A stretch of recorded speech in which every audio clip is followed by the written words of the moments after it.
So basically, China proliferated nuclear weapons technology to Pakistan, and then China protected the AQCon network as it sold that technology to, among others, Iran. They actually talked about bin Laden hitting the US. So that was 2 years before 9/11. And remember, China's relationship with that terrorist group has been strong throughout. So we will never have amicable relations with China as long as the Communist Party rules it. This is Unshaken and Unafraid with Joe Pags. There's a lot going on globally, and we actually haven't talked much about China in a while, and we should be talking about China. The trade plan between the U.S. and China, that's still very, very active, and we're not sure how that's going to land. How does China react to something like what we just did in Iran? Is China helping Iran? Is China helping Russia when it comes to Ukraine? I don't know. That's why we have this guy on. His name is Gordon Chang, author of Plan Red. He's also for the Gatestone Institute. He's a senior fellow, GordonChang.com. Gordon, good to see you again. How you doing? I'm fine, Joe, and thank you so much. Always appreciate having you. Let me start with the Iran deal. When China sees the United States flex its military muscles like that and drop a bunch of bunker busters on the nuclear facilities in Iran, how does the inner circle and the government of China react to something like that? I think that they were surprised, and I also think that they were shocked. Part of it is because they had been taking advantage of President Trump's generous approach to China. And then all of a sudden, he decides to do something which is very much not in China's interest. It was a demonstration of political will. It was a military operation that was flawlessly executed. And it also, I think, ended or was about to end China's relationship with Iran. Remember, Iran and China were supposed to be very close. Yes. But China hasn't done very much in terms of protecting Iran from the United States. And I think the Iranians now are starting to understand how fragile their relationship with Beijing is. When it comes to the nuclear capability and the technology, was China involved in Iran even learning how to do that? Was that them or not? Was it Russia? It was certainly China. China provided Iran with almost everything it needed to develop a nuclear device. So, for instance, those centrifuges that we've talked so much about, those came from Pakistan. And in Pakistan was Dr. A.Q. Khan with his nuclear black market ring, who was merchandising Chinese technology. So basically, China proliferated nuclear weapons technology to Pakistan, and then China protected the AQCon network as it sold that technology to, among others, Iran. And China has also been supplying materials directly to the Iranian regime. So yes, China was very much involved in this. It's Gordon Chang, author of Plan Red. Go and get this book right now. Also, GordonChang.com. Follow him over on social media as well. So why does China care? China doesn't have a problem with Israel necessarily, right? They wanted to show some strength and build up some might in the area that would somehow keep us in check. Is it about us always when it comes to China? Well, it's almost always about us. If we go back a year, China looked like it was going to take over the Middle East. Yes. It was dominant, and the United States was being chased out of the region. But with Trump as president, the reverse is true.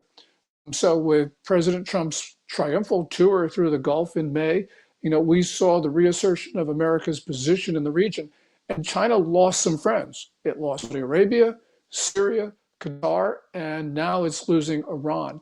So China is very much being driven out of the Gulf and driven out of the broader Middle East. Gordon, did China get control of all the equipment that we left in Afghanistan? Is China running Bagram now? Do they have ownership in some way with the Taliban of that air base that we abandoned? I don't know if they have ownership. They certainly have access to it, as they have access to Afghanistan in general.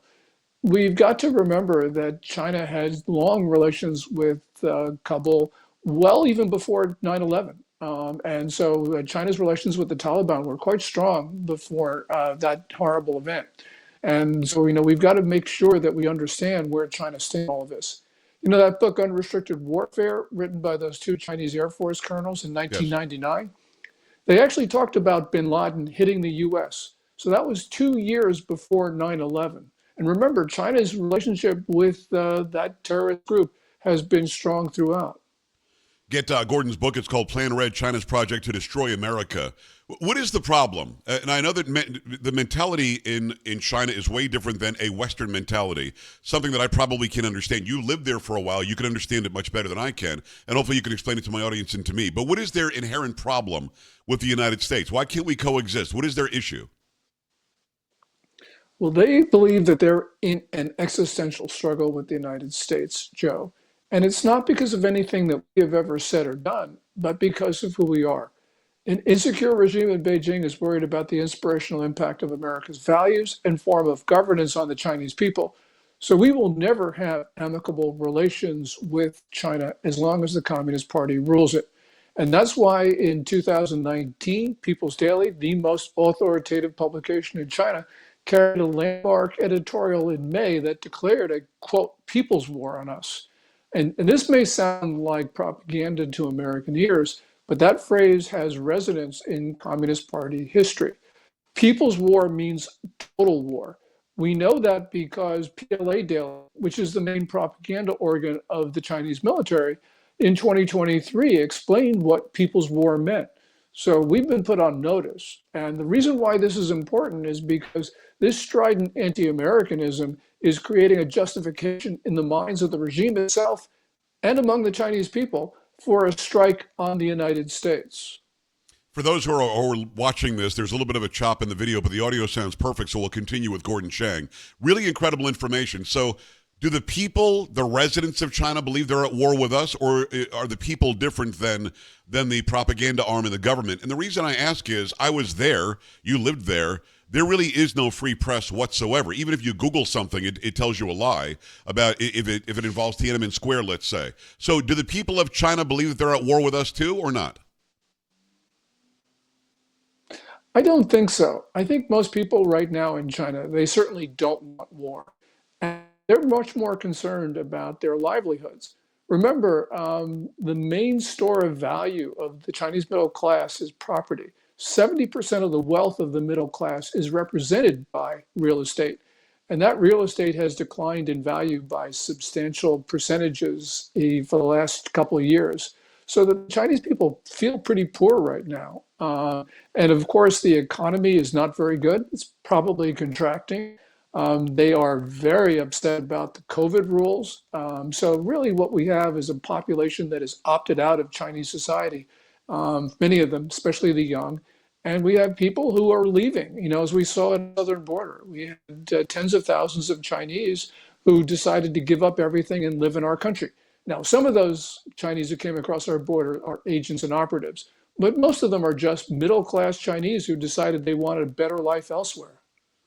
It's Gordon Chang. Go and get this book. It's called Plan Red, China's Project to Destroy America. I know that a lot of people are coming here. Some of them ended up at military bases somehow. Oh, we took a wrong turn.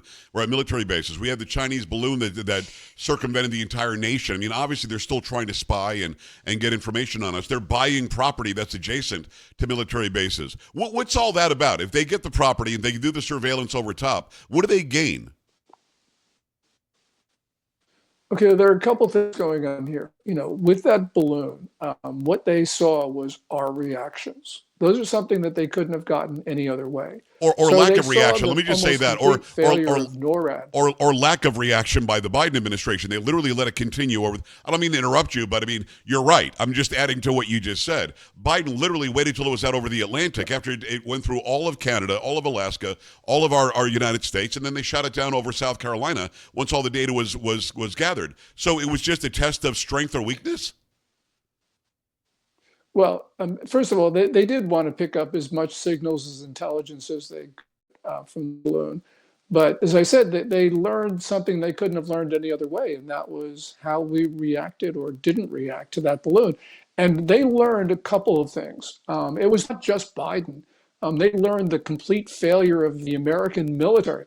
The American military tracked that balloon as it crossed the Pacific, but there's credible reporting that military did not report this to President Biden until about 3.5 days after it had crossed into sovereign American airspace. Wow. So, yes, the president failed. He should have shot it down when he learned about it, because that was for Montana, which was very sparsely populated.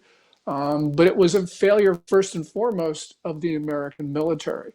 And then after that, you had General Mark Milley, who was still chairman of the Joint Chiefs of Staff 2 weeks before he retired. He then had the gall to say that that balloon did not transmit information back to China. Now, that is just counterintuitive. But also, we learned from NBC reporting afterwards that that balloon did, in fact, transmit information back to China.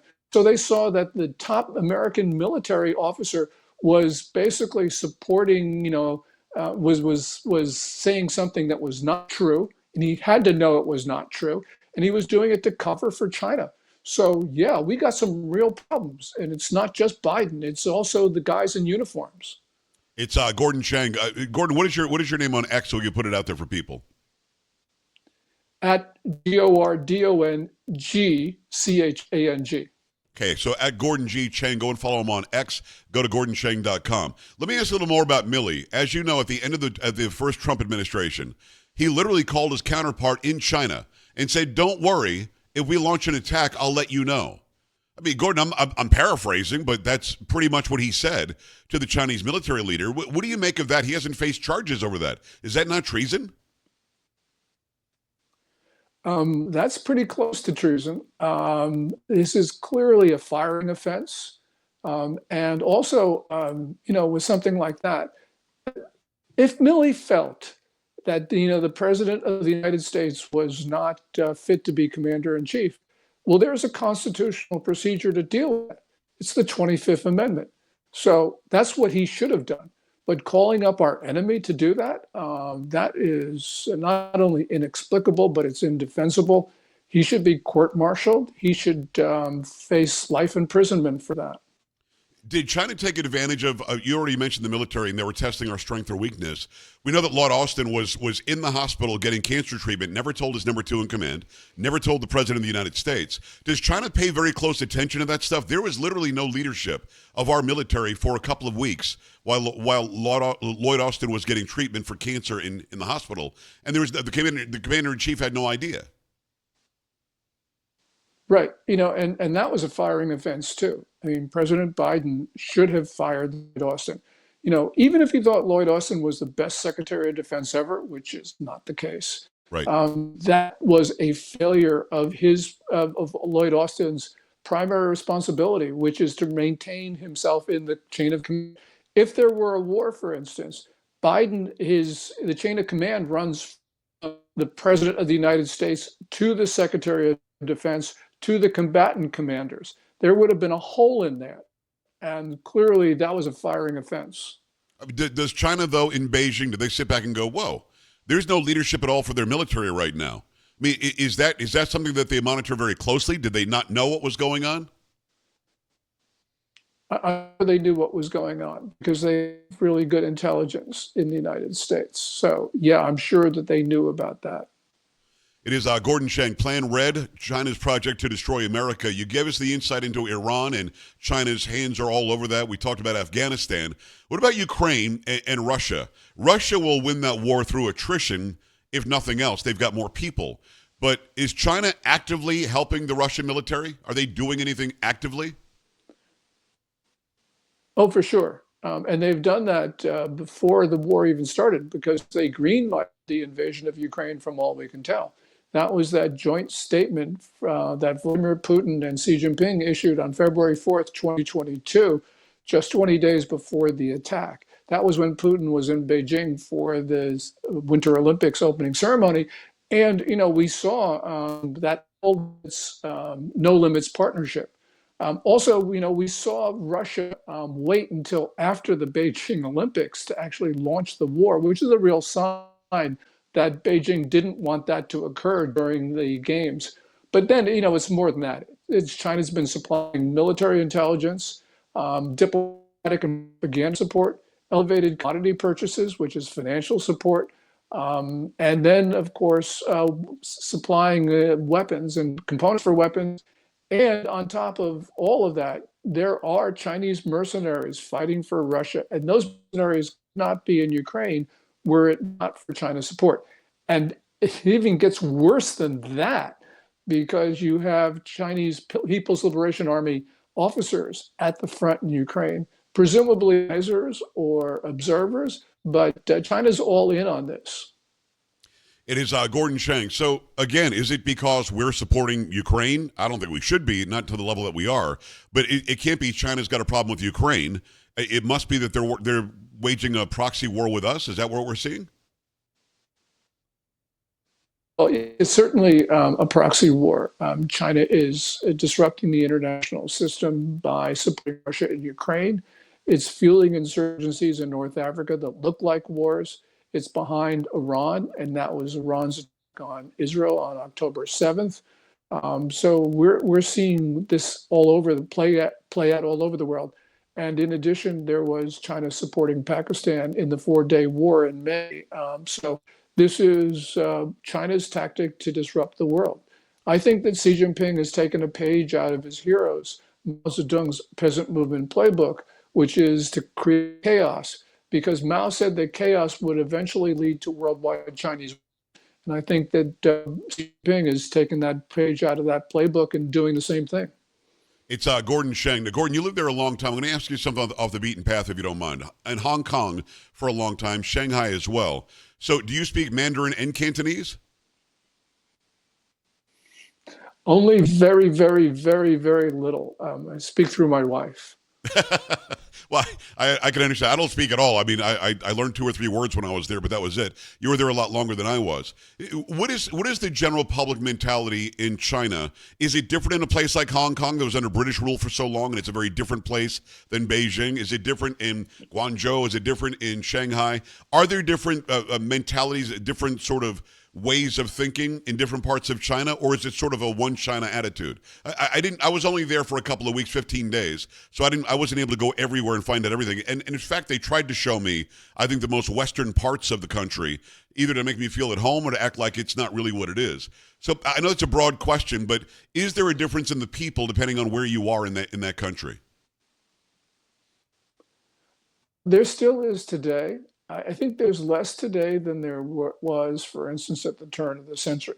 But you have attitudes of people in Shanghai who are very different than the attitudes of people in Beijing, for a number of reasons. Not the way that they look at the world, but the way, they earn their living. So they're very, very different between Beijing and sort of people in Guangdong, in the southern part next to Hong Kong, are very different from people in Shanghai.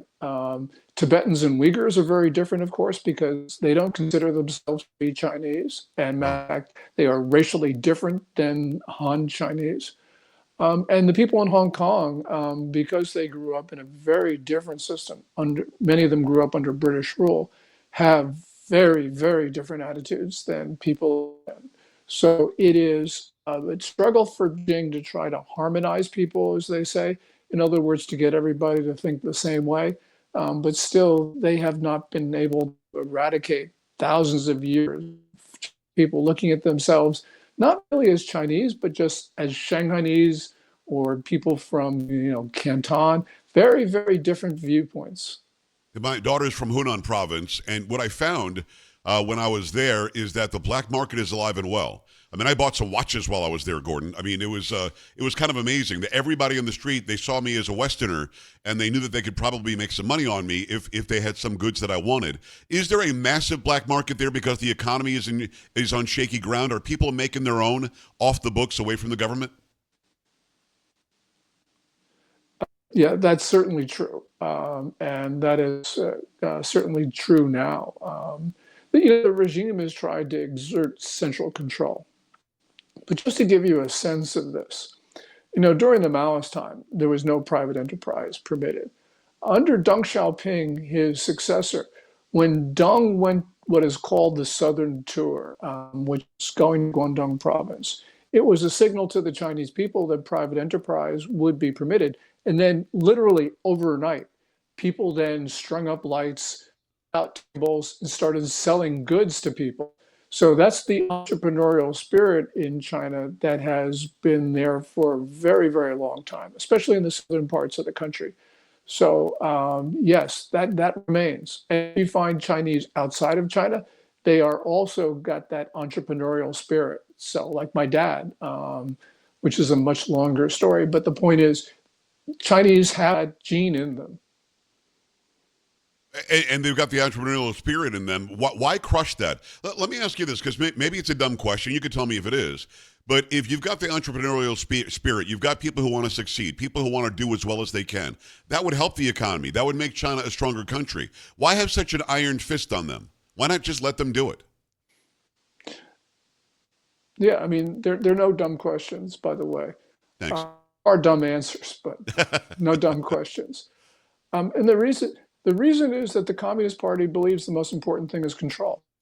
And you can't empower the middle class. You can't empower ordinary citizens if you want to maintain that control, which is the reason why Xi Jinping has been centralizing control during his reign. And so he does not want, for instance, a consumption-based economy, because that would, first of all, undermine core Communist Party constituencies, but it would also empower the Chinese people. So that's just not on. And the party is willing to lose economic vitality over that, because for them, the most important thing is control. It's Gordon Chang. Go to GordonChang.com. Gordon G. Chang over on X. Gordon G. Chang over on X. Get the book called Plain Red. Why is the economy in a deflationary spiral? I always think of China's economy as pretty good under the conditions because they do so much business with us. We have enriched that country a lot just because of trade. Why would it be in a deflationary spiral? Because Xi Jinping believes in building up the productive forces, the factories, manufacturing. And he's doing that because that certainly enriches Communist Party officials, but also he's preparing for war. So he's turned his back on consumption. Now, the more factories you build, and the more factories you build, that is really the basis for deflation. So we have seen in May, for the last month for which we have price data, China's factory gate prices, its producer price index, been negative year on year for 32 straight months.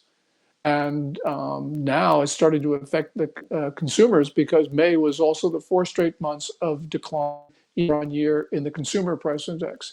So China now looks trapped by deflation. And that means, you're going to have Xi Jinping, who believes his only way out is to export more, means he's going to make matters, and he has made matters worse by building more productive capacity. But if he's got to export more, does he have to then be fair with us when it comes to trade, or else the tariffs are going to kill him? Are they coming to the table with an honest intention of having good, fair trade with us, or not? Absolutely not. And we've seen this especially through this period. China's trade policies are increasingly predatory, and in many cases, they're just criminal. So that's not a fair trader. I mean, if you want to ascribe any reason for the end of the world's rules-based trade order, it's because China gamed the system when it joined the World Trade Organization at the end of 2001. And one of President Trump's great accomplishments of his first term was that President Trump stopped pretending that the rules-based order still existed. So that's important for us to do, and to realize that we have to start defending our country, especially our factory workers and our productive capacity. When we talk about the world order, is China in the belief that it should be sort of the leader of the world order? When they say the new world order, the globalists at the WEF and whatever else, is China pushing for that because it really believes that it would sit at the throne of that kingdom?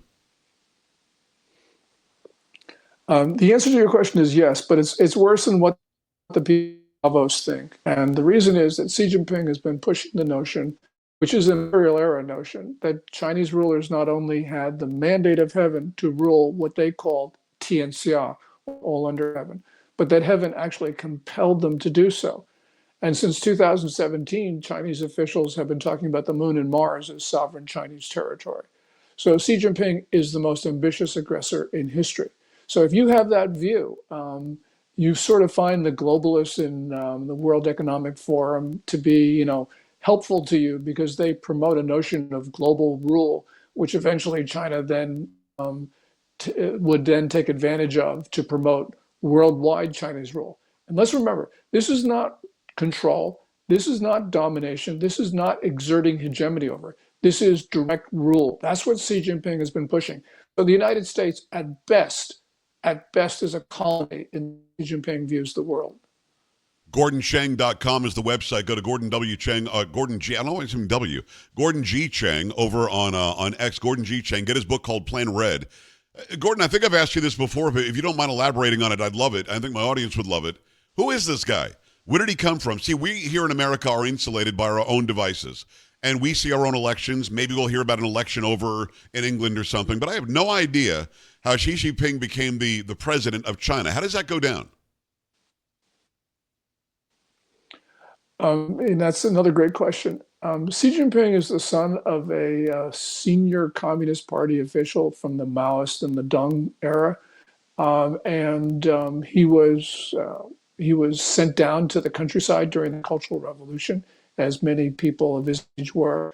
But that did not shake his faith in communism because he reveres Mao Zedong. He is extremely willful, and he is a strong man. You know, Deng Xiaoping, who was Deng's successor, obviously, he then picked Jiang Zemin to succeed him, and then he picked Hu Jintao to succeed Jiang. But Deng was in no position to pick Hu Jintao's successor. And so what we ended up were two milquetoast general secretaries, Jiang Zemin and Hu Jintao. But we ended up with a strongman. And people say Xi Jinping is an aberration. But no, he was not. We've had strongman rule through most of the history of the People's Republic. Mao Zedong, Deng Xiaoping, and Xi Jinping. And Xi Jinping now has basically, he's dominated the Chinese political system, but he's now in serious trouble. And he might not survive what we're seeing. You know, we always say, well, you know, American presidents have short-term views because they've got 4-year terms. Well, in effect, Xi Jinping is not president for life, as we call him. He has got a term like every hour it comes up. And I'm sure that this guy is really happy when he wakes up and can feel his toes. It's Gordon Chang. That's very interesting. So there are elections, but are they fake? Or are they not elections at all? Do they just say he's the guy? First of all, the Communist Party has a National Congress, which now is held every 5 years. Okay. So the last one was held 2022, where Xi Jinping got his third term as General Secretary. Was the notion that General Secretary should only have 2 5-year terms. Xi Jinping did not step down after the end of his second term. He got a third one. Now, he has 3 posts. 2 of them are Communist Party posts. One is General Secretary of the Communist Party. The other is the chairman of this Communist Party's Central Military Commission. Those 2 are determined at national congresses. The third post he has is state president. That is picked by the National People's Congress, which does meet every year, but he also got another 5-year term for that in 2023. So he is, you know, he's now, as they say, president for life. But as I said, that's really true. I mean, what Xi Jinping did was he jumped the norms, the guidelines, and the rules that had been established in the post-Mao era. And that means now there are no rules, which means he doesn't have a 5-year term anymore. His term is just up for renewal at any moment.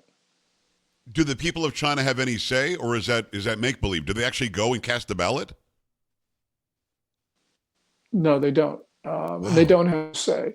This is Communist Party elite politics, and it's beyond them. They just sort of watch it. The Communist Party's general narrative, most important narrative, is that the Chinese people are not ready to govern themselves. And so when you have a democracy, the Chinese people can see that, although they're behind what's called the Great Firewall. So that's why we are, why we, among other countries, are existential threats to the Communist Party, because we show that we can govern ourselves. We can voice our agreements in public, and we can settle them without resort to violence. And that's not something that the Communist Party wants the Chinese people to know. What's interesting to me, Gordon, and everything you say is interesting. By the way, GordonChang.com, Gordon G. Chang over on X. Go get his book called Plan Red, China's Project to Destroy America. What's interesting is I'm American through and through. You love the country as well. We believe a certain way in this land, and it's so different from how they believe there. And what I mean is, it appears as though they're always on the ready to come after America on the economy, on military, on fill in the blank, on world dominance, whatever. And I don't think that the average American gives two thoughts to China every day. Should we wake up a little bit about China, or should China maybe go back to focusing on itself, fixing its own economy, and bettering things for the people? There wasn't even potable water when I was there. I mean, am I right when I say it appears as though they're always worried about us? They wake up in the morning, worry about us, and we wake up in the morning and we think about what we're going to eat for lunch today. You know what I mean? Yeah, certainly for senior Communist Party officials, they wake up every day and they think about us and they focus on us. And of course, we don't. We don't focus on them because we're a democracy. And as Tocqueville said, as he in democracy in the 1830s or whatever, Americans just want to be left alone. And that's certainly true today.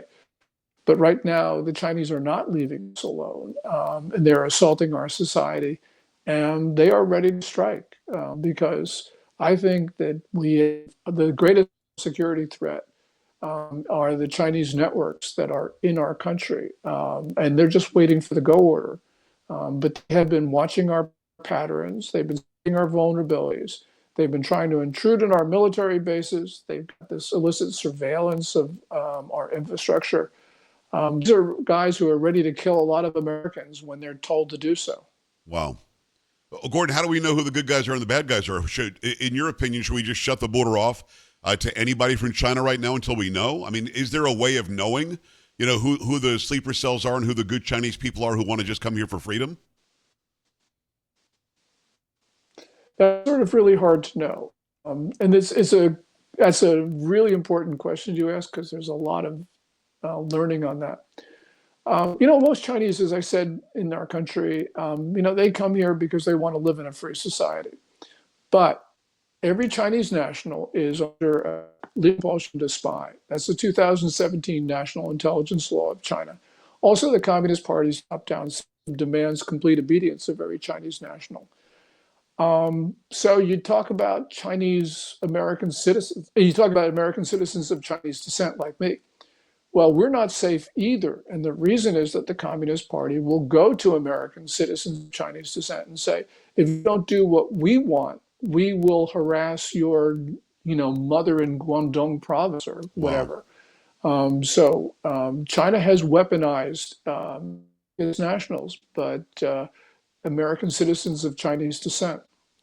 When the Soviet Union existed... and the answer to your question is yeah. Go ahead.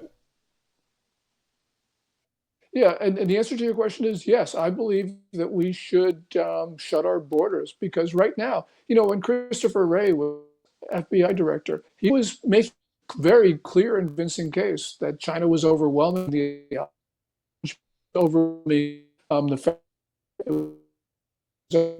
state governments, academic institutions, media, the rest of it.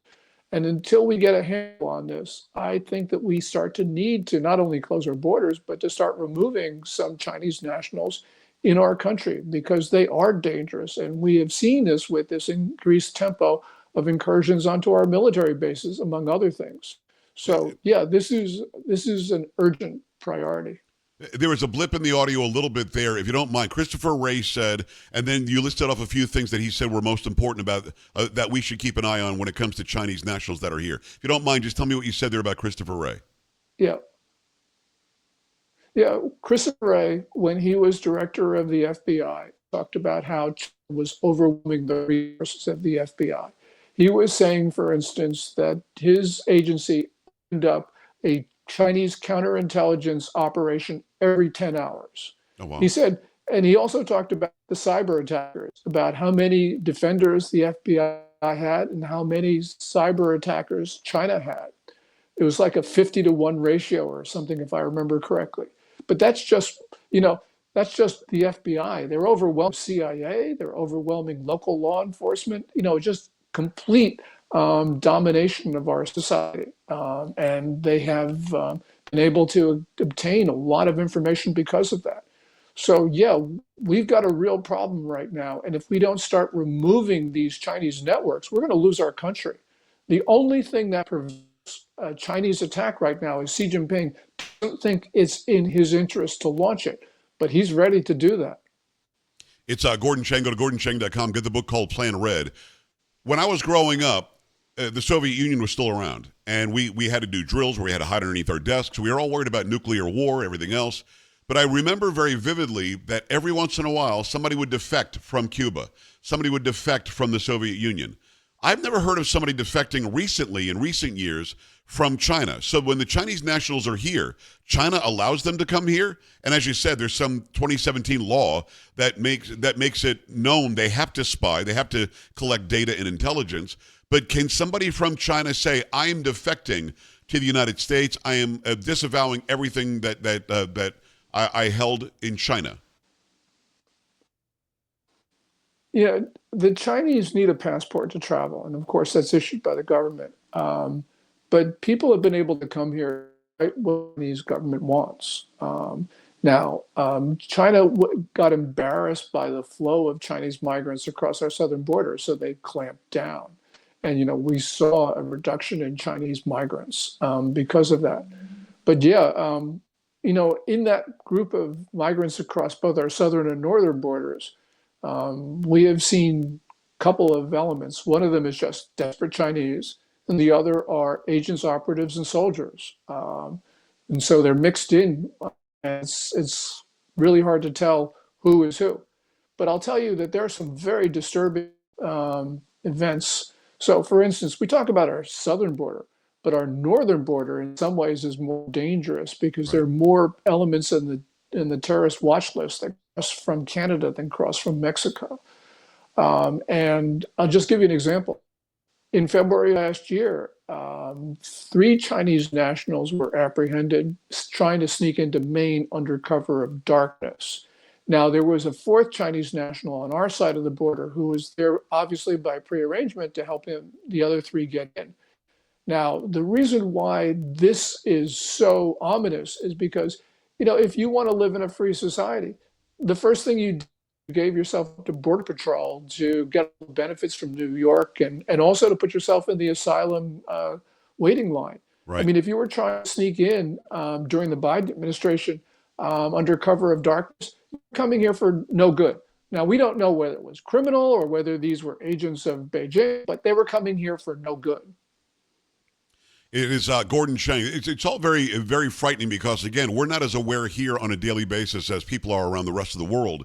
When it comes to China and the United States on trade, is China going to have to give in? Because we're not meeting, then all of a sudden China was meeting.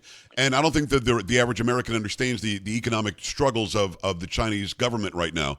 So what's likely to happen there? Do they want peace with us? Do they want fair trade with us? Or do they just want to beat us? Because we can have harmony if they calm down a little bit and decide to play fairly. What do they want at the end of this? Will we get fair trade with them? No, the answer is no. But the answer to the other question, how this is, there's one man who determines that, and it's not Xi Jinping. And that man lives at 1600 Pennsylvania Avenue Northwest, right. Washington, D.C. President Trump has almost all the cars, not all of them, but almost all of them. And if he exerts political will, we will win the trade war. And if he doesn't, the Chinese will win it. And it's as simple as that. So that's a question for President Trump. And I don't know how he's going to act. President Trump can be very generous towards the Chinese. And we know that from President comments about his unwillingness to use American leverage on China. I think, though, the Chinese, my guess, just a guess, is that the Chinese will push him so far that he will use that leverage and he will make the Chinese pay. But that's just a question for President Trump. Is Gordon Chang. Gordon G. Chang over on X. Go get his book. It's called Plan Red, China's Project to Destroy America. It is a must read because I'll say it again, we're not as in tune to what's going on globally here as I think they are in China, and we should probably be very aware. Let me ask you one last question, Gordon. I appreciate the extended time on the podcast today, and people are going to love all the knowledge that you gave to us. You mentioned a few times that the leader is in dire straits. He might not last as long as he'd like to last. He wakes up in the morning and he's glad that he's still alive. What's likely to happen there? Does he choose a successor eventually? Do you think that'll happen, or are you talking about some sort of an uprising where you might have more of a semblance of I don't know? I'm not going to say democracy, but where people do have a say, where you don't have a strong-armed leader in that office anymore. What do you predict is going to happen in the future for China? Okay, just a few facts. I think Xi Jinping controls the Chinese military. And we see that because his loyalists are being sacked, including his number one supporter in the Chinese military, General Hu Weidong, who has not been seen in public since March 11th. And the rumors are the guy was suicided in May, but we don't know if those rumors are true, but we know that he's out of the picture. A lot of people will say that Xi Jinping sacked his own people, but we know from other things that have occurred that that's not the case. That Xi Jinping's adversaries in the military have been getting rid of Xi Jinping's loyalists. Now, the Communist Party's main faction is the People's Liberation Army, which means that Xi Jinping's in trouble.